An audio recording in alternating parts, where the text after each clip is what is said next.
About 6 months ago, 42 members of Profile School's very small senior class unanimously voted to forfeit their senior class trip and thus their entire class treasury to their principal, who had just announced to the school that she had cancer. What would possess a group of people who apparently come from a generation who are narcissistic and self-absorbed to do something so selfless?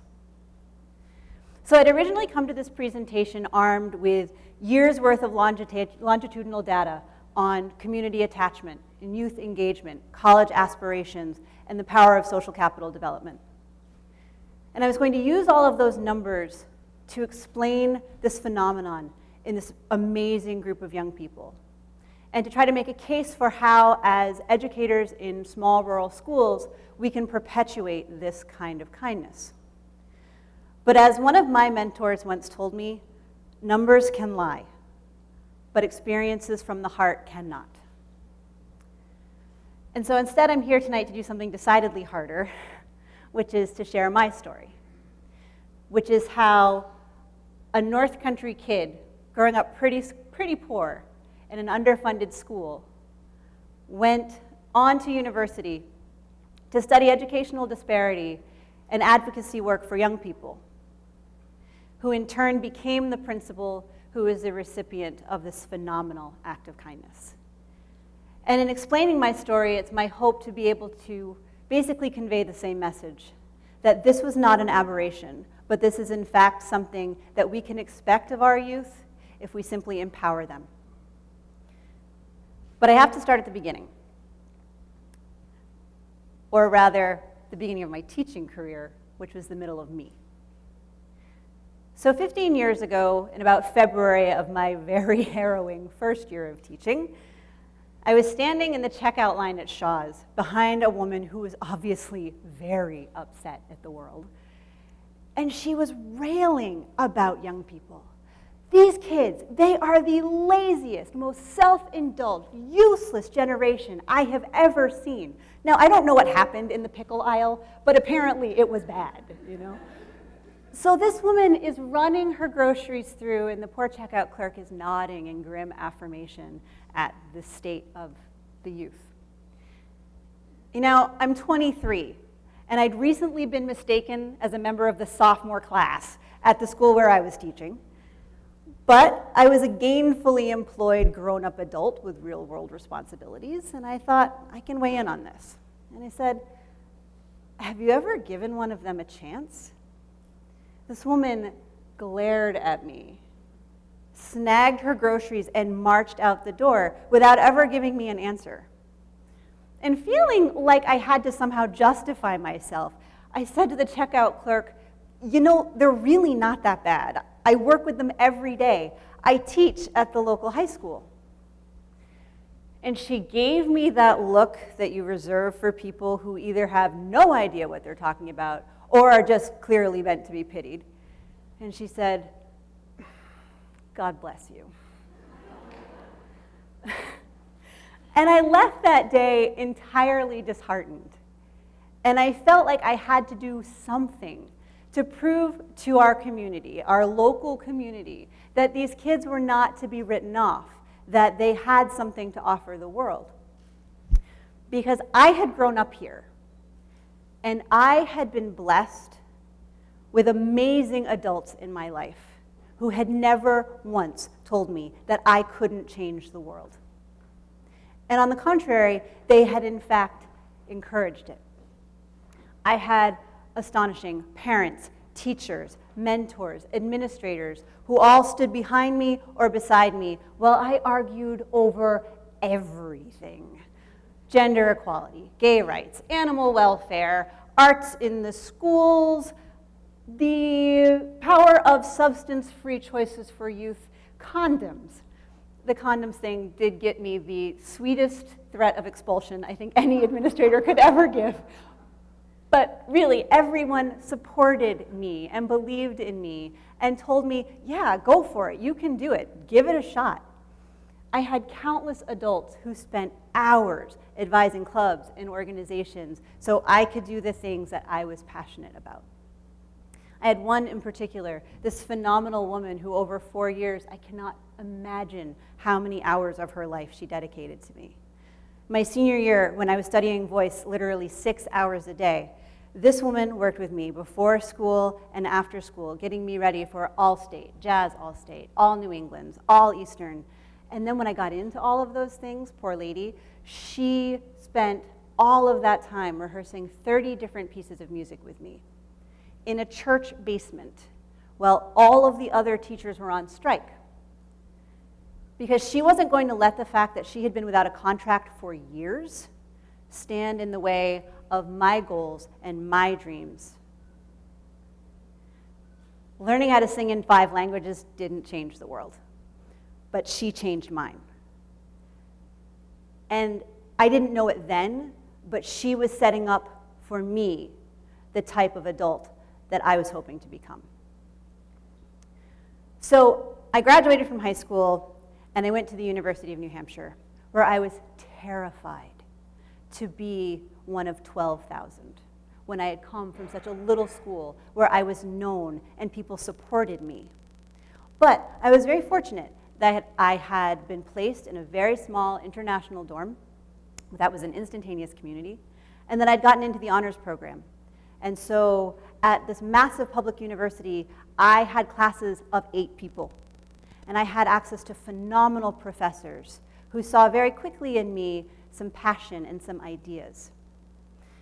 Because it occurred to me pretty early in my career at UNH that kids from poor rural areas were at a clear disadvantage from those kids who had grown up in affluent, well-connected areas. And so I had these 2 mentors who helped me for 4 years study every aspect of educational disparity that I could get my hands on. They helped me do funded research. I got fellowships, internships, scholarships to be able to continue my work. These people opened my mind. They connected me with resources around the world. All of these people believed in me. I was never once a number, but I was a person with ideas and with passions that they were going to help cultivate. And all of these people expected big things from me. That maybe someday I was going to be head of the NEA or Secretary of Education or the head of some major think tank. Something with this big fancy job title. And that I was going to change the world. And then I started teaching. And all of those big things with those fancy job titles took a back seat. So 2 weeks after the grocery store debacle, I had this handful of students approach me at White Mountains Regional High School with an idea for maybe a club or maybe a class, but something where they could come together with a dedicated space and a dedicated time to try to make a difference in their communities. They wanted to be change makers.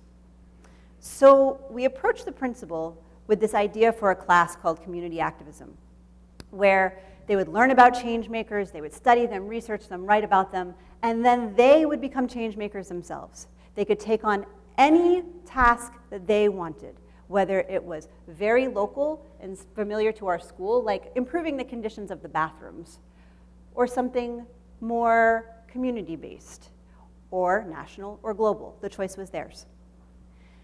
This was an absolutely pivotal moment for me in my educational career and in my teaching career, because it showed to me without any question that young people will astound you if you give them the opportunity to do so.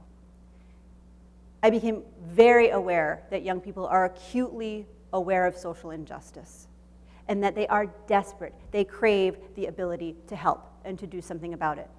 But sometimes they need a space where they can do that, where they can come together as a group. And they might need an adult who's going to be able to show them some access to resources, whether that's different people or ideas or how to write a grant and get some funding to make these changes that they are so desperate to institute. Revolution 101, as my kids called it, became a place that community members started to seek out these kids. hey, can you help us with this project? We have this idea, but we need a different perspective. So they became a community resource. Not everything that these kids did succeeded. But what was very clear was that all they needed was a space where they could spread their wings and try. These kids had a voice.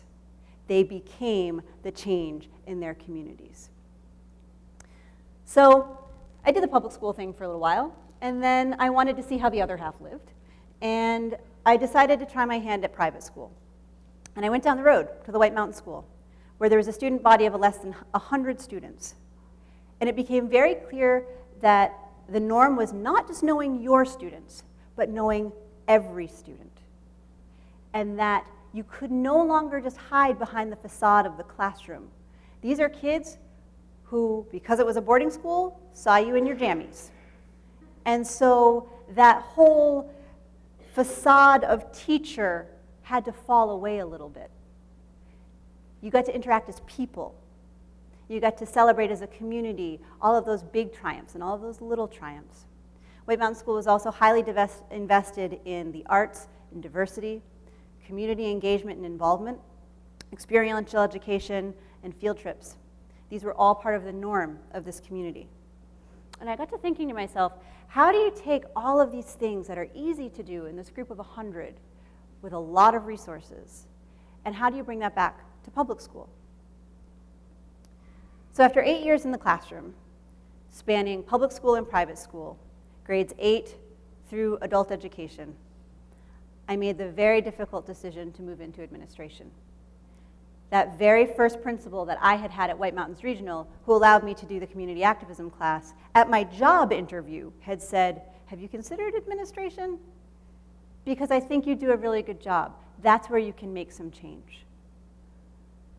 But it was very important to me that I make that move into a school that would allow me to work with the philosophy that I believed in.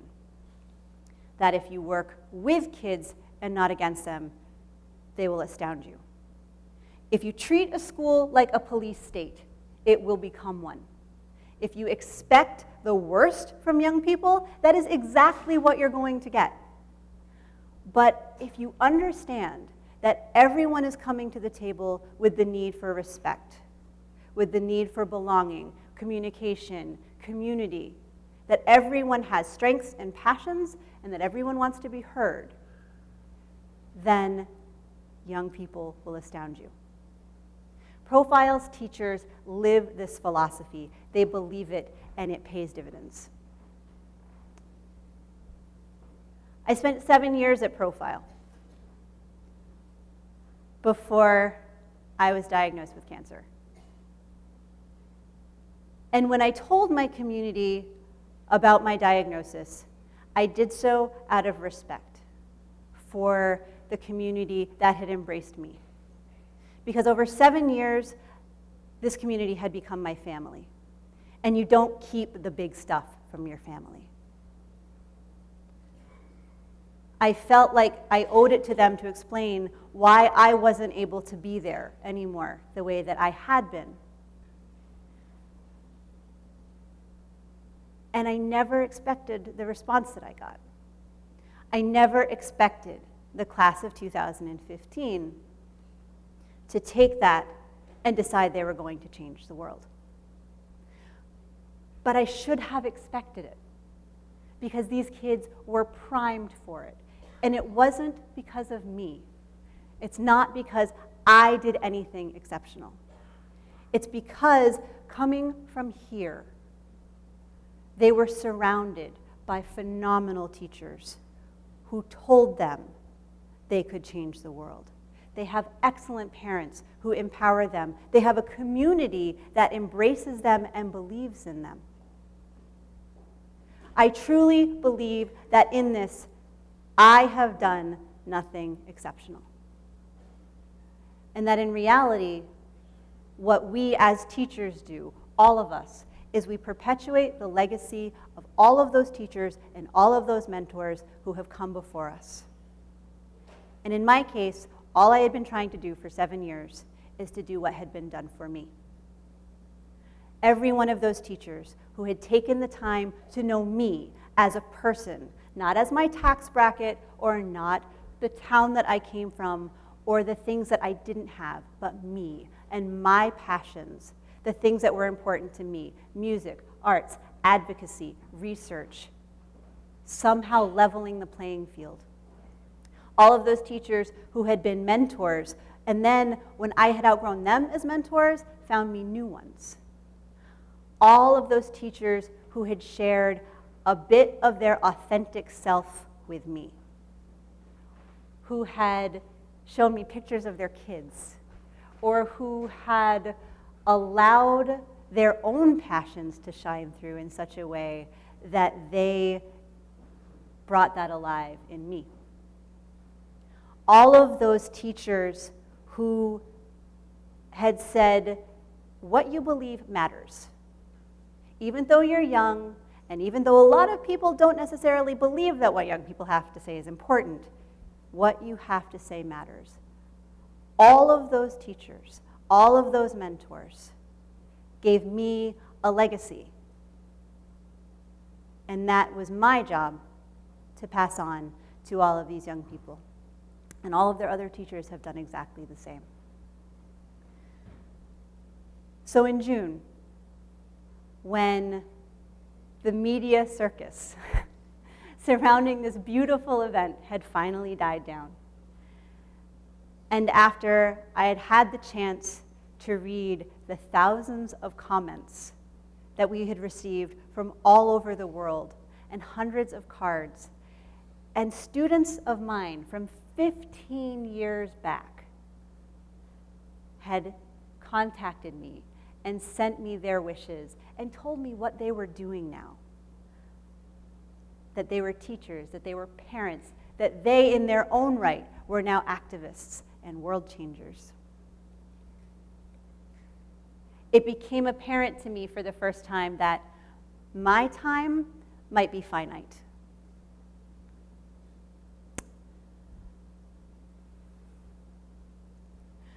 That I might not have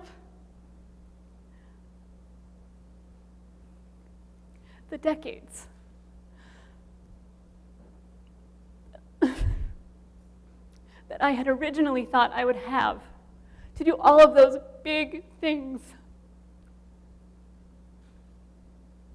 that had been expected of me. That I might not be the person to change the world. But that in seeing the voices of all of those people and seeing the actions of those beautiful kids, it became very clear to me that those big things with those fancy job titles may never have been my legacy after all. That may never have been what I was intended to do. That instead, it was simply making sure that the message of all of those teachers before me had been passed on to a new generation. And I have been able to see so clearly and so beautifully that that message has been embraced and that we are, in fact, creating world changers because these people have changed mine. Thank you.